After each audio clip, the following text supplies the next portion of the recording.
नमस्कार, बुलेटिन में आप सभी का स्वागत है और मैं हूं आपके साथ कल्याण झा। खबरों की शुरुआत करेंगे। लालू के बेटे तेज प्रताप यादव ने अपने ससुर चंद्रिका राय पर जोरदार हमला बोला है। तेज प्रताप ने कहा कि चंद्रिका राय से कहीं भी फरिया लेंगे। तेज प्रताप ने कहा कि उन्हें फरियाना है तो आकर फरिया लें। चंद्रिका राय कल ही जेडीयू में शामिल हुए हैं। ससुर चंद्रिका राय के साथ तेज प्रताप यादव ने अपनी पत्नी के ऊपर भी जुबानी हमला बोला। ऐश्वर्या के चुनाव लड़ने के सवाल पर तेज प्रताप ने कहा कि जिसको जहां से लड़ना है चुनाव लड़े, उन्हें किसी से मतलब नहीं। तो लालू के बड़े बेटे तेज प्रताप यादव ने अपने ससुर चंद्रिका राय पर जोरदार हमला बोला है। चंद्रिका राय ने कहा, तेज प्रताप ने कहा है कि चंद्रिका राय से कहीं भी फरिया लेंगे। तेज प्रताप ने कहा कि उन्हें फरियाना है तो आकर फरिया लें।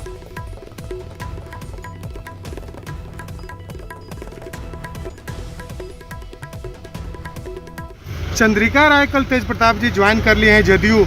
आपके बारे में काफ़ी भला बुरा उन्होंने कहा कि उन पर कार्रवाई पार्टी क्यों नहीं करती है। पहली बात की पर्सनल मैटर है कि इस पर हम कुछ बोल भी नहीं सकते हैं और कोर्ट से मनाही है कि इस पर नहीं बोलना है। लेकिन पार्टी तोड़ दी है वो। अब पार्टी उनके तोड़ने से थोड़ी ना पार्टी टूट जाता है। हमारा तो कोर्ट में मामला चल रहा है, कोर्ट में आके फरिया हैं। पार्टी तोड़ रहे हैं, 3 विधायकों को लेके गए, बोले कि पूरी पार्टी खाली कर देंगे। उनका कोई हैसियत ही नहीं है, वो पार्टी कैसे खाली कर देंगे। उनका कोई हैसियत है, कोई वजूद है। जनता उनको थोड़े चाहता है, जनता तो लालू जी को चाहता है।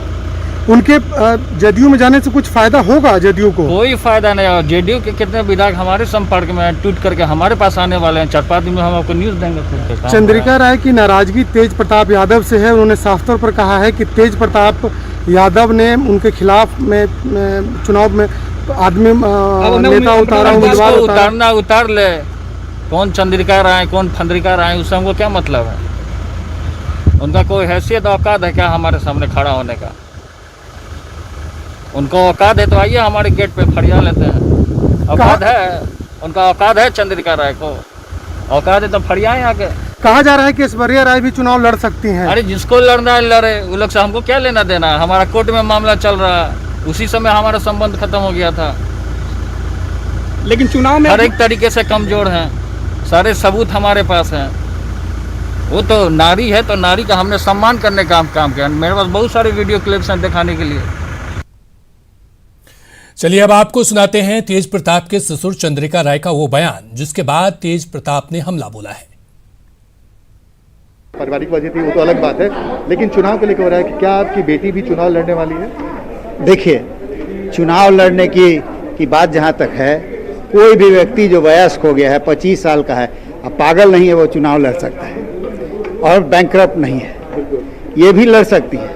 मगर अभी वैसी कोई बात नहीं है। मगर मैं तो पहले जानना चाहता हूँ कि वो दोनों भाई कहाँ से लड़ रहे हैं। अगर आप लोग को सूचना हो तो मुझे बताने का। यानी कि अगर वो दोनों भाई जहाँ से लड़ेंगे तो आपके नजर में है? मैं वो नहीं कह रहा हूँ, मगर मैं कह रहा हूँ कि ऐसी बातें प्रेस में बराबर चलती रहती हैं कि ऐश्वर्या लड़ेंगी कि नहीं लड़ेंगी। मैं कहता हूँ कि वो लड़ भी सकती है, नहीं भी लड़ सकती है। बिल्कुल चंद्रिका जी, महत्वपूर्ण बात आपने कहा है। यानी कि आपने ये जानकारी लेने की चाहिए कि दोनों भाई कहाँ से लड़े, जहाँ से दोनों भाई लड़ेंगे। मैं कहना चाहता हूँ कि लीडर ऑफ ऑपोजिशन है, लालू यादव के बेटे हैं और अभी तक वो लोग सेफ सीट खोज रहे हैं। आश्चर्य की बात है और कहते हैं क्या पावर में आने की बात करेंगे, तो ऐसा नहीं हो सकता है। मैं उन लोगों को बता देना चाहता हूं कि बिहार में उन लोगों के लिए कोई सेफ सीट नहीं। तो एक दूसरे पर आरोप और प्रत्यारोप जारी है। हम बढ़ेंगे अगली खबर की तरफ। महागठबंधन छोड़ने के बाद पूर्व सीएम जीतन राम मांझी ने तेजस्वी यादव पर हमला बोला है और तानाशाही तक का आरोप लगा दिया। उन्होंने कहा कि जब जरूरत थी तब उन्हें साथ लाया गया और अब नकारा साबित किया जा रहा है। मांझी से बात की हमारे सहयोगी अमित कुमार ने। पूर्व मुख्यमंत्री जीतन राम मांझी अपने सिद्धांतों से कभी समझौता नहीं किए और अब हम जो है वो महागठबंधन से अलग हो चुकी है। हमारे साथ मौजूद हैं जीतन राम मांझी, बात करते हैं। जीतन राम मांझी जी, आखिर ऐसी क्या वजह रही कि आप महागठबंधन से अपने आप को अलग किया? सारी वजह को आप लोग जानते हैं, बार बार कोई बात को कहना उचित नहीं है, लेकिन साधारण बात है। हम जहाँ भी हैं, हम चाहते हैं कि जनतांत्रिक मूल्यों का वहाँ पर सम्मान हो और जनतांत्रिक पद्धति से हर काम हो। महागठबंधन को हम इस तरफ ले जाने का प्रयास किया और ले जाने के पीछे रघुवंश बाबू की बात आप लोग याद करें, हम नहीं कहना चाहते हैं। रघुवंश बाबू जो उनके बहुत घनिष्ठ मित्र में से हैं, आज भी हैं, उन्होंने क्या कहा और जो उन्होंने इल्ज़ाम लगाया, वो इल्ज़ाम को मिटाने के लिए हम कह रहे थे कि 5 आदमी मिल करके अगर कोऑर्डिनेशन कमेटी बन जाए और जो निर्णय लें, हम समझते हैं वो बहुत अच्छा निर्णय हो, चाहे नेता का मामला हो चाहे सीट का मामला हो। ये अच्छी बात उनको अच्छी नहीं लगी, तो उसके लिए भी आपने देखा हम 8 महीना 9 महीना लगभग समय दिया। ये सारी बातें ऐसी है कि ये डिक्टेटरशिप चलाना चाहते हैं कि, और उसके पीछे रघुवंश बाबू की बात आ जाती है। तो जहाँ लाभ के लिए राजनीति होती है, खास करके अर्थ लाभ के लिए राजनीति होती है, वहाँ डेमोक्रेसी के लोग कैसे चाहेंगे? तो जब डेमोक्रेसी नहीं चाहेंगे तो जीतन मांझी भी उस सेट में नहीं रहना चाहेगा। आप लगातार ये कह रहे थे कि तेजस्वी में मुख्यमंत्री बनने की योग्यता है, काफ़ी परिपक्व नेता हैं, आज अचानक से तेजस्वी जो है अपरिपक्व क्यों लगने लगे मांझी? सवाल है कि कोई आदमी गलत प्रसंग में पड़ जाएगा, गलत रास्ते पर चल जाएगा तो अच्छा आदमी भी खराब हो जाता है। अररिया सीट जीतना चाहते थे, जहानाबाद सीट जीतना चाहते थे, अगर हम नहीं आते तो शायद ये दोनों सीट नहीं जीत पाते, इसलिए अपने लोभ में उन्होंने वैसा कुछ किया। वो संतोष कुमार MLC है, किसी के दया से नहीं हुआ है, उसके एवज में बहुत बड़ा काम हम लोग ने किया है, और जब हम काम किया तो हम बहुत अच्छे थे। और आज जब कुछ परिस्थितियां सिद्धांत की आती है तो सिद्धांत से अलग होकर के काम करना न चाहते हैं तो हमको नकारा लोग समझते हैं। तो इसीलिए हम समझे कि हो सकता है हम छोटी पार्टी हैं, छोटे लोग हैं, लेकिन स्वाभिमान मेरा है, स्वाभिमान को बेच करके किसी के साथ राजनीति नहीं की जा सकती है, इसीलिए हम वहाँ से अलग हो गए हैं और 10-5 दिन के अंदर हम अपना एक्शन लेंगे। आज ही अभी सहनी से बात हुई है, आज ही अभी पप्पू यादव से बात हुई है, और लोगों से भी बात होने वाली है, हम समझ करके आगे का कोर्स अपनाएंगे। इधर सियासी बयानबाजी के बीच ये खबर मिल रही है कि बिहार में तय समय पर विधानसभा चुनाव होने वाले हैं। इलेक्शन कमीशन के सूत्रों की माने तो इसे लेकर बहुत जल्द दिशा निर्देश जारी हो सकती है। नीतीश कुमार ने खुद इसके संकेत दिए हैं। ऐसे में चुनाव की घोषणा को लेकर सियासत तेज हो गई है।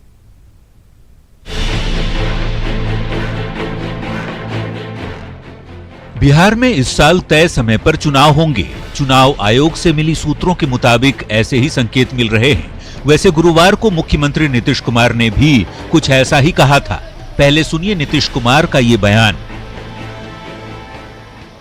जुलाई, ये तो सितंबर में हो जाएगा चुनाव आयोग के द्वारा इलेक्शन का ऐलान, उसके बाद ये बैठेंगे, ये काम करेंगे। तो जो सेक्रेटरी साहब हैं या जितने इंजीनियर हैं उनको हम कहेंगे कि भाई वचन को पूरा करना चाहिए। सूत्रों की माने तो चुनाव आयोग 20 सितंबर तक चुनाव की तिथियों का ऐलान कर सकता है। चुनाव 2 से 3 चरण में हो सकते हैं। रैलियों के लिए पहले से मैदान तय होंगे और प्रचार के दौरान सोशल डिस्टेंसिंग के नियमों का पालन करना जरूरी होगा। सूत्र ये भी बताते हैं कि कोरोना मरीजों के लिए अलग से मतदान केंद्र बनाए जाएंगे। इस साल 29 नवंबर को बिहार विधानसभा का कार्यकाल खत्म हो रहा है। ऐसे में कितने चरणों में चुनाव कराए जाएंगे, इसकी चर्चा जोरों पर है, क्योंकि एक ही चरण में बिहार में चुनाव कराने की मांग उठ रही है। साल 2015 में 5 चरण में बिहार में चुनाव हुए थे, जबकि 2010 में 6 चरणों में बिहार चुनाव हुआ था। बात यदि पिछले विधानसभा चुनाव यानी साल 2015 में सभी दलों की सीटों की करें तो JDU 71, BJP 53, LJP 2, RJD 80, Congress 27, RLSP 2, Hindustani Awam Morcha 1, CPI-ML 3, जबकि निर्दलियों के खाते में 4 सीटें थीं। वहीं चुनाव कराए जाने को लेकर दलों की भी अपनी अपनी राय है। सत्ताधारी जनता दल यूनाइटेड ने 1 चरण में चुनाव कराने की मांग की है। भारतीय जनता पार्टी भी तय समय पर चुनाव के पक्ष में है, जबकि लोक जनशक्ति पार्टी का मानना है कि मौजूदा स्थिति में चुनाव कराना ठीक नहीं होगा। तो वहीं मुख्य विपक्षी राष्ट्रीय जनता दल कोरोना के दौर में स्थिति सुधरने तक चुनाव स्थगित कराने के पक्ष में है और इस दौर में कांग्रेस भी चुनाव टालना चाहती है। अब पार्टियां चाहे जो तर्क दें, लेकिन सभी की नजरें चुनाव आयोग के फैसले पर टिकी हैं। आयोग की गाइडलाइन से ही तय होगा कि बिहार में कितने फेज में और कब चुनाव होंगे। Bureau report, news 18।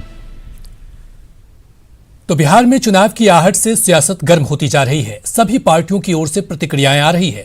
सत्ता पक्ष चुनाव आयोग के फैसले का इंतजार करते हुए विरोधियों पर तंज कस रहा है और जीत के दावे भी कर रहा है, तो वहीं विरोधी खेमा कोरोना काल का हवाला देकर आयोग से एहतियात बरतने की मांग कर रहा है।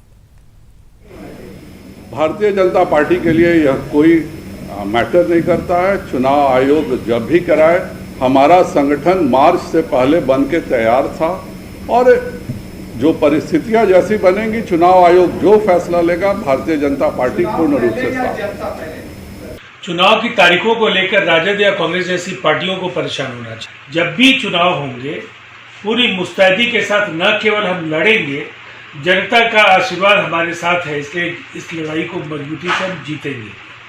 बाढ़ की आपदा है, हमने तो चुनाव आयोग से इसलिए कहा था कि लोकतंत्र का ये पर्व निर्बाध हो, इसके लिए क्या आप सुनिश्चित करेंगे? अगर संक्रमण का डर है लोगों को, अगर आप पोलिंग पर्सोनेल को, सिक्योरिटी पर्सोनेल को हेल्थ इंश्योरेंस कवर की बात कर रहे हैं, तो वही कवर वोटर को भी उपलब्ध हो। मैं समझता हूं कांग्रेस पार्टी पूरी दमखम के साथ चुनाव मैदान में उतरेगी और हमारा प्रयास होगा कि कोरोना संक्रमण से आम जनता को हमारे किसी प्रचार अभियान से नुकसान नहीं हो। हम जो भी गाइडलाइन चुनाव आयोग देगा उसका पालन करेंगे। तो चुनाव का समय आ गया है, तो सियासी दल भी तैयार हैं। हम आपको दिखा रहे हैं कि जेडीयू ने चुनाव के लिए क्या तैयारी की है। पार्टी का नया ऑफिस बनकर तैयार है, जो कई मायनों में अलग है। 10,000 स्क्वायर फीट में तैयार नए भवन में कई खासियत है। आपको दिखाते हैं कि जेडीयू का नया ऑफिस कैसा है, सीएम और प्रदेश अध्यक्ष के लिए यहां कैसा इंतजाम है, बता रहे हैं हमारे सहयोगी रवि एस नारायण। हमारे पीछे जो बिल्डिंग आप देख रहे हैं वो नई बिल्डिंग है जहां से जदयू 2020 की सारी रणनीतियों को तय करेगा। जी हां, ये बिल्कुल एक्सक्लूसिव तस्वीरें हम आपको दिखा रहे हैं कि ये वही बिल्डिंग है जो जदयू का नया कार्यालय होगा और यहां से 2020 की चुनाव की जो सारी रणनीतियां हैं वो तय की जाएगी। यहां से तय किया जाएगा कि 2020 में कौन कौन से मास्टर स्ट्रोक जो हैं वो खेलने हैं। ठीक पुरानी वाली जो बिल्डिंग है उसके बगल में जदयू का नया कार्यालय जो है बिल्कुल लगभग तैयार है और इसकी सबसे पहली तस्वीर जो है हम आपको दिखा रहे हैं। और ये ज़रा देखिए कि यहाँ पे काफ़ी बड़ा जो हॉल है वो यहाँ पे बनाया गया है और ये लगभग 10,000 स्क्वायर फीट का जो है ये हॉल है। ज़रा सोचिए कि 10,000 स्क्वायर फीट का ये हॉल जो है वो सारी रणनीतियाँ यहाँ से तय होगी। लगभग सारा कंस्ट्रक्शन जो है तैयार है। इसकी खासियत ये है कि यहाँ पे पूरी तरह से सेंट्रलाइज एसी है, यहाँ पे इको फ्रेंडली जो है यहाँ पे सारी व्यवस्थाएं की गई है। यहाँ पे जो लोग बनाने वाले हैं यहाँ पे उनसे बात करते हैं। एक साथ 1,000 आदमी यहाँ पे बैठ सकते हैं। जी बिल्कुल। और पूरी तरह से सेंट्रलाइज होगा। हाँ, पूरी तरह से सेंट्रलाइज। और यहाँ पे कमरे कौन से हैं? कमरे एक वेटिंग रूम है सीएम साहब के लिए और एक इलेक्ट्रिकल साउंड सिस्टम रूम है, बस। और तो ये जैसा बता रहे हैं कि आपको बता दें कि ये देखिए यहाँ पे जो एक कमरा है वो मुख्यमंत्री के लिए है और यहाँ पे देखिए ये स्टेज बनाया गया है जहाँ से तमाम जो उनके नेता गणमान्य हैं वो यहाँ पे होंगे। यहाँ पे शो हो सकता है, यहाँ पे प्रेस कॉन्फ्रेंस हो सकती है। यहाँ पे अगर आपको दिखाएं तो ये कमरे बिल्कुल फिलहाल बंद किए गए हैं। ये मुख्यमंत्री के लिए एक कमरा बनाया गया है। ना सिर्फ ये तो अंदर की बात हुई खासियत है, अगर आपको बाहरी अगर दिखाएं आवरण तो बाहर में भी मुख्यमंत्री का जो सपना है जल जीवन हरियाली उसे भी बखूबी यहाँ पे दिखाया गया है कि कैसे इको फ्रेंडली रखा जाता है। अगर ऑफिस खुलना है तो वहाँ पे सारी बातों का कैसे ध्यान रखा जाता है। चलिए बढ़ेंगे अगली खबर की तरफ और खबर गोपालगंज से है। गोपालगंज में दाखिल खारिज के नाम पर वसूली की जा रही है। इसका एक वीडियो भी सामने आया है। ब्लॉक ऑफिस में आवेदक से 3,500 रुपए लिए जा रहे हैं। जो आवेदक पैसे नहीं देते हैं उनका दाखिल खारिज नहीं हो पाता है। ऑनलाइन का पूरा प्रोसेस कंप्लीट करने के बाद कैंसिल कर दिया जाता है। कमोबेश पूरे गोपालगंज जिले के सभी प्रखंड का यही हाल है। अभी आप जो टेलीविजन स्क्रीन पर तस्वीरें देख रहे हैं वो थावे ब्लॉक ऑफिस का है। यहां राजस्व कर्मचारी अंचल निरीक्षक जमीन के दाखिल खारिज के बदले 3,500 रुपए की वसूली करते दिख रहे हैं। अगर आप गोपालगंज के थावे प्रखंड में अपने जमीन खरीदते हैं और आपके जेब में 3,500 रुपए नहीं है तो थावे में आपका दाखिल खारिज नहीं होगा। इस वीडियो को जरा ध्यान से देखिए। इस वीडियो को देखने के बाद आपको सारा माजरा समझ में आ जाएगा। ये थावे प्रखंड परिसर में राजस्व कर्मचारी अजीत कुमार सिंह का कार्यालय है। यहाँ वे थावे अंचल निरीक्षक के पद पर प्रभाव में भी हैं। वो कैसे और किस अंदाज में पैसे ले रहे हैं ये वीडियो देखिए। इस वीडियो में एक आदमी अपना दाखिल खारिज से संबंधित कागजात लेकर अंचल निरीक्षक के कार्यालय में पहुंचा है। फिर पैसे का लेन देन होने लगता है। 500 के नोट टेबल पर लहराते लगते हैं और अंत में अजीत कुमार सिंह उसे जेब में रख लेते हैं। काम को पूरा करने का भरोसा भी देते हैं। न्यूज 18 की टीम ने थावे अंचल निरीक्षक सह प्रभारी राजस्व कर्मचारी अजीत कुमार सिंह से उनका पक्ष भी लिया। अजीत कुमार सिंह के मुताबिक दाखिल खारिज का सिस्टम ऑनलाइन है। इस प्रक्रिया में उनसे आवेदन से मिलने का कोई प्रावधान नहीं है। वे पैसे लेते हैं लेकिन सिर्फ उतना ही पैसे लेते हैं जितने का रसीद देते हैं। अगर इस पूरे वीडियो में रसीद लेने देने का कहीं कोई फुटेज नहीं है तो वीडियो में किस तरह से पैसे का लेन देन हो रहा है, दाखिल खारिज के नाम पर यहाँ पर घूस लिए जा रहे हैं। आप वीडियो में साफ देख सकते हैं कि ऑनलाइन प्रोसेस के बाद भी यहाँ पर घूस लेने का काम किया जा रहा है। देखिए, खारिज दाखिल का जो भी सरकार का सिस्टम है, जैसा कि आप लोग भी जानते होंगे, ऑनलाइन पूरा सिस्टम है। इसमें तो हम लोग के पास पार्टी का आने का पैसा देने लेने कोई सवाल पैदा नहीं है। ऑनलाइन पिटीशन आता है, ऑनलाइन हम लोग रिपोर्ट करते हैं, ऑनलाइन पार्टी रसीद कटवा लेता है। उसके बाद हम लोग से मैंने हम लोग को तो इसमें संभव है नहीं है कि कोई पैसा मांगे, पैसा देने लेने का सवाल पैदा नहीं होता है इसमें। तो किस लिए आपके द्वारा पैसा लिया? हम लोग पैसा लेते हैं लेकिन रसीद जो भी काटते हैं, चाहे जिसका भी काटते हैं, जो भी अमाउंट लिखा रहता है रसीद पर, उसका पैसा हम लोग लेते हैं। रसीद चूँकि राजस्व कर्मचारी हैं, राजस्व का वसूली करना है, इसलिए पैसा तो लेना लाजमी है। आज ही हम काटे हैं बहुत सारा रसीद, तो उसका पैसा लोग से ले हैं। आप भी देखेंगे, हम सब आदमी कोई भी अपना रसीद कटवाएंगे तो पैसा देना ही पड़ेगा, किसी को देना पड़ेगा। चलिए, तो ऐसे में सवाल उठता है कि ऑनलाइन सिस्टम में कैश की क्या जरूरत है? आवेदक से अंचल निरीक्षक ने कैश क्यों लिया, ये एक बड़ा सवाल है और सवाल का जवाब देना होगा। अंचल निरीक्षक ने कैश लिया तो रसीद क्यों नहीं दिया? रिश्वतखोरी का वीडियो सच है तो कर्मचारी पर कार्रवाई कब होगी?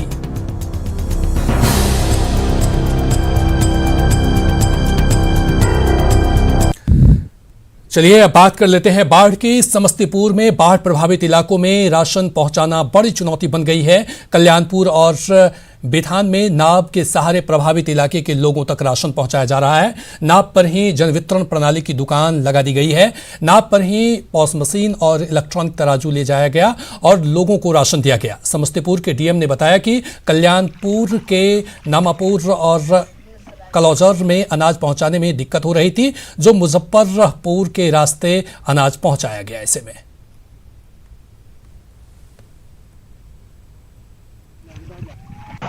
पीडीएस का हम लोगों ने नाव बनाया था, वेइंग मशीन और वो सब लगा करके, और उससे 100% डिलीवरी भी कर दिया गया। कल हमारा 100% अनाज का डिलीवरी भी कंप्लीट हो गया। बाढ़ के समय में लोगों को एक्सटेंशन नहीं लेना पड़ा, उसका समय पूरा कर लिया। वहीं मुंगेर के नए इलाकों में पानी घुस रहा है। बरियारपुर के कृष्णानगर गांव टापू में तब्दील हो गया है। लोग नेशनल हाईवे पर शरण लिए हुए हैं। बाढ़ की वजह से फसल पूरी तरह बर्बाद हो गई है और कहीं आने जाने का साधन भी नहीं है, लेकिन अब तक प्रशासन की तरफ से किसी तरह की सुविधा नहीं मिली है।